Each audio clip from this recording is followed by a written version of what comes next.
ત્યાર થઈને ક્યાં આયલા? લગનમાં જાઉં હું. લગનમાં તો મને તો તે કીધું નહીં લગનમાં જવાનું. એમાં તમારે ન થવાનું. એવું હતું કે કંકોત્રીમાં મારે એકનું નામ લખેલું હતું ને એટલે મારે એકને જ જવાનું, તમારે ન થવાનું.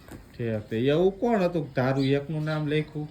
લે એવું કોણ હતું તમને કહું? કોણ હતું? મારા દાદા રહ્યા ને એના મામાના છોકરાનો છોકરો પૈણવા આવે હે આયા.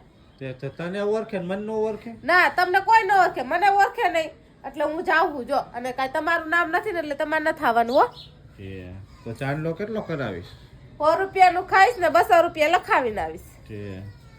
તમારામાં કઈ કાઢી લીધા જેવું નથી હગામાં એવું લાગે. કાંઈ હગામાં નહીં, લે 200 રૂપિયા તો લખાવું. હા 200 કેટલા પૈસા કહેવાય? એક દી કામે જાય ને ત્યારે 200 રૂપિયા આવે છે. એવું છે એમ ને? હાલો હું જાઉં તો. હા જાવ, બીજું શું હોય? મારું નામ તો કઈ લખ્યું નથી. તો ન્યાય હું મારું જ નામ લખાવીશ, તમારું નહીં લખાવ. ઉપાધિ કરો બા. છે ખારું, હાલ જાતો. હાલો હું જાઉં.